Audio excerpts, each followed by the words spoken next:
Chapter 138 Against those who attack vows. It has seemed foolish to some people to bind oneself by a vow to obey anyone, or to any kind of practice.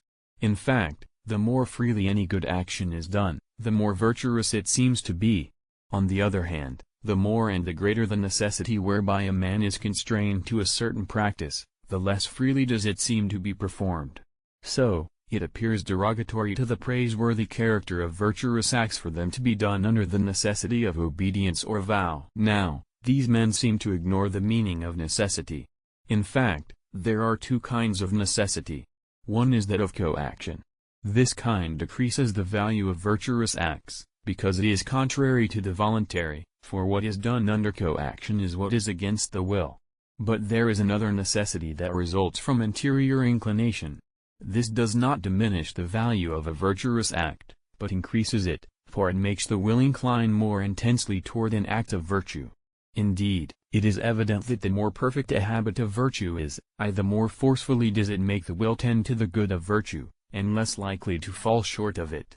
So that, if it reaches the end of perfection, it confers a certain necessity of acting well, as in the case of the blessed who are not able to sin, as will appear later.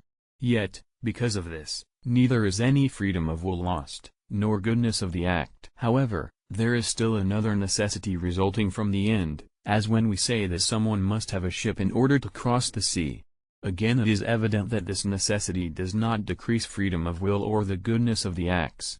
Rather, the fact that a man does something that is necessary for an end is praiseworthy in itself, and the better the end, the more praiseworthy it is. Now, it is clear that the necessity of practicing what one has vowed to do, or of obeying a person to whom one has subjected himself, is not the necessity of coaction or even that resulting from interior inclination, but it is from a relation to the end.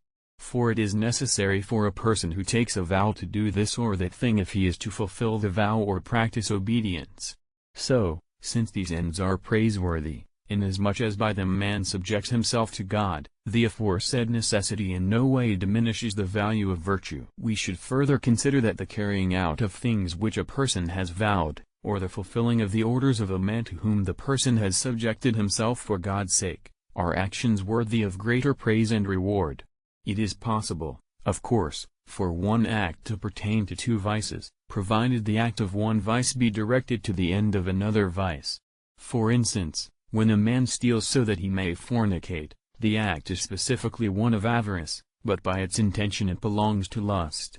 In the same way, it also happens in the case of virtues that the act of one virtue is ordered to another virtue.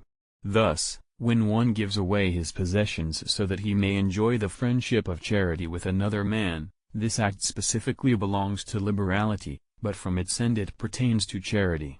Now, acts of this kind acquire greater value from the greater virtue, that is, from charity rather than from liberality.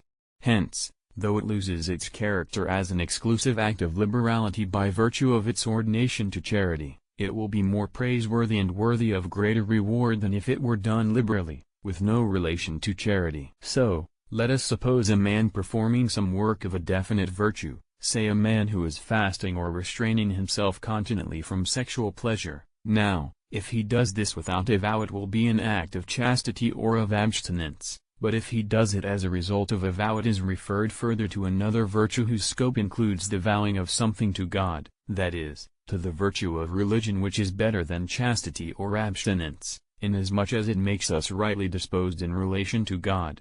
So, the act of abstinence or continence will be more praiseworthy in the case of the man who performs it under a vow, even though he does not take so much delight in abstinence or continence due to the fact that he is taking his delight in a higher virtue, that is, religion. Again, what is most important in virtue is a proper end, for the rational character of a good act stems chiefly from the end. So, if the end is more eminent, then, even if one is somewhat less than perfect in the act, it will be for him a more virtuous act. For example, take the case of a man who proposes to make a long journey for a virtuous purpose, while another man undertakes a short one. He who proposes to do more for the sake of virtue will be more praiseworthy, even though he makes slower progress on the trip.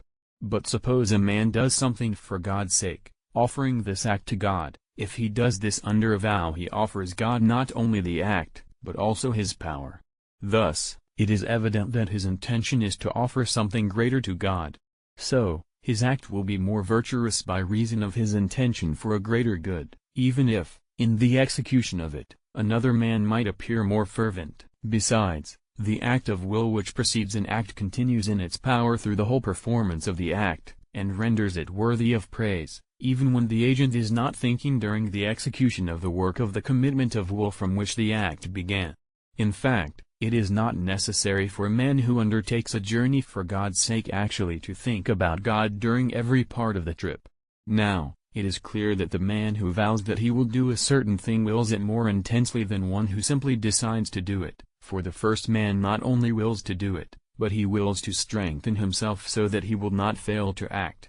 So, by this act of voluntary intention there is produced a praiseworthy execution of the vow accompanied by a certain fervor, even when the will act is not actually continued during the operation, or is continued in a slack way. And so, what is done as a result of a vow becomes more praiseworthy than what is done without a vow, provided other conditions are equal.